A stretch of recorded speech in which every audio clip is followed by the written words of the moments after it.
On fait comme d'habitude un grand cadre? Oui, très bien. Allez, tu fais le clap. 10 juillet 1940, un bruit assourdissant se fait entendre au-dessus de la Manche. La Luftwaffe, l'aviation de l'Allemagne nazie, lance son premier raid d'ampleur face à la Grande-Bretagne. Les convois britanniques, dans la mer de la Manche et les ports du sud de l'Angleterre, sont violemment bombardés, ce qui lance les prémices de la bataille d'Angleterre. Comment deux des armées les plus développées de l'époque se sont-elles livrées une bataille dans les airs pendant plus de 4 mois? C'est ce que nous allons voir dans cette vidéo. Suite à cette première attaque du 10 juillet 1940, en voyant que l'Angleterre n'est pas décidée à se rendre, le haut état-major allemand, avec à sa tête Hitler, met en place une opération du nom de code Siloé. Cette opération a pour but un débarquement sur les plages du sud de l'Angleterre. Mais ça ne convient pas à tout le monde. En effet, l'état-major de la marine et de l'armée de terre allemand se rejoignent pour dire qu'aucun débarquement ne peut et ne pourra aboutir si une domination totale des airs n'est pas acquise par la Luftwaffe allemande. C'est donc à Hermann Göring, alors commandant en chef de la Luftwaffe, que cette mission revient. Son plan, anéantir la résistance britannique. Mais de l'autre côté de la Manche, Winston Churchill, alors Premier ministre britannique, ne compte pas se laisser faire.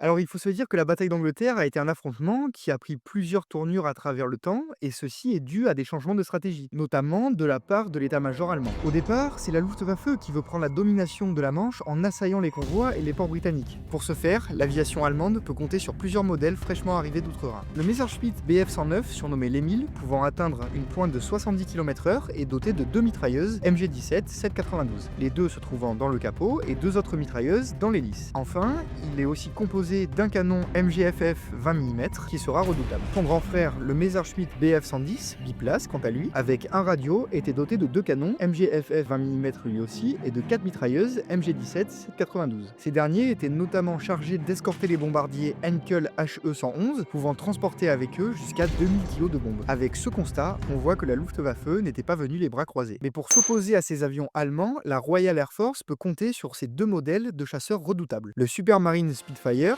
agile et performant, équipé de 8 mitrailleuses Browning 7,7 et le Hawker Hurricane pouvant atteindre 547 km/h, et extrêmement efficace contre les bombardiers allemands.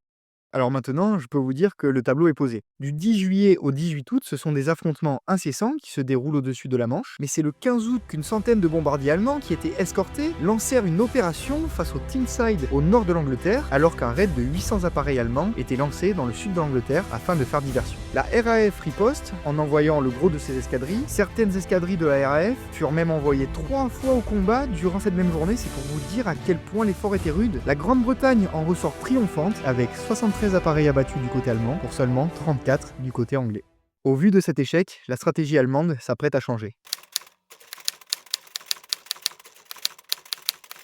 Suite au revers cuisant de la mi-août, la Luftwaffe décide de focaliser ses bombardements sur les aérodromes et les infrastructures de la RAF. Et oui, si la Grande-Bretagne se retrouve amputée de son aviation, elle ne pourra plus se défendre. Mais pour riposter du côté anglais, on peut compter sur des outils de pointe. Les stations de radar qui sont placées sur toutes les côtes britanniques, qui permettent d'identifier les formations ennemies et de les intercepter en vol, sont réellement efficaces car elles permettent d'abattre les avions allemands avant même qu'ils atteignent leur cible. Bien que les pertes s'accumulent du côté des pilotes britanniques, l'aviation allemande n'arrive pas à prendre le dessus. Göring, fou de rage, décide de changer encore une fois de tactique pour se concentrer sur les zones urbaines, pensant que le moral du peuple anglais sera affecté et forcera les dirigeants anglais à céder.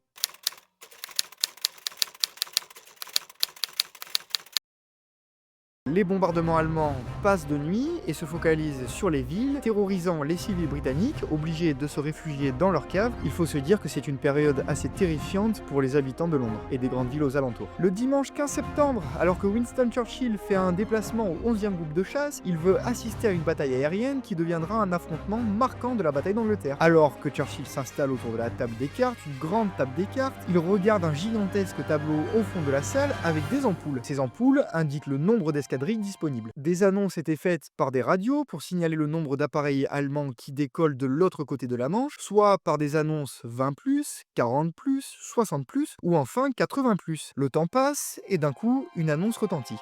40+ en provenance de Dieppe, puis 60+, et enfin 80+.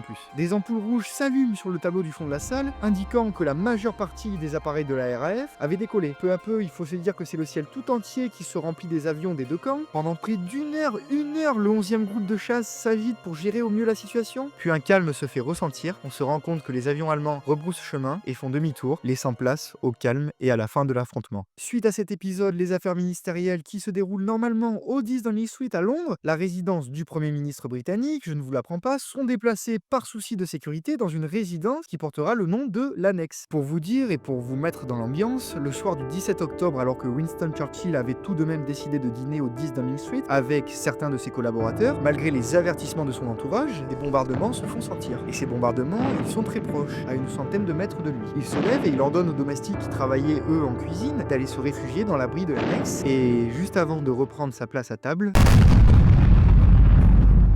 une explosion assourdissante vient de frapper le bâtiment. Le garde du corps de Churchill s'approche de lui et lui annonce que la cuisine a été soufflée par une bombe. Cette dernière est tombée à quelques mètres de là, ne laissant que des décombres. Cependant, la RAF fait face et elle arrive même à prendre le dessus sur l'aviation allemande qui enchaîne les pertes jusqu'à la fin du mois.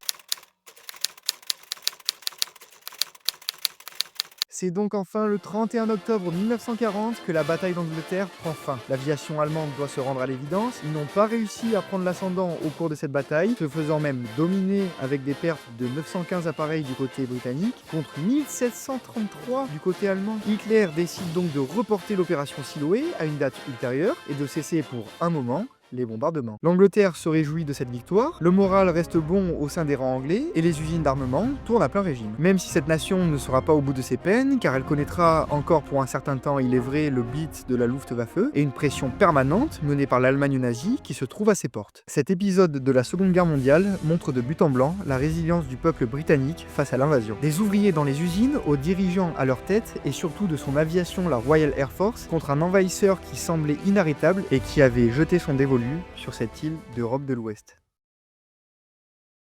Un grand merci pour votre visionnage, j'espère que ce récit vous aura plu. Je vous invite à partager vos connaissances en commentaire où je serai heureux de vous répondre. Enfin, n'hésitez pas à aimer et à partager cette vidéo. Je vous dis à bientôt pour un nouveau sujet. Portez-vous bien. Every month that passes, the many proud and once happy countries is now holding down by brute force and vile intrigue, are learning to hate the Prussian yoke and the Nazi name, as nothing has ever been hated so fiercely and so widely among men before. And all the time, masters of the sea and air, the British Empire, nay, in a certain sense, the whole English-speaking world, will be on his track, bearing with them the swords of justice. We shall not fail or falter, we shall not weaken or tire. Neither the sudden shock of battle, nor the long-drawn trials of vigilance and exertion will wear us down. Give us the tools, and we will finish the job.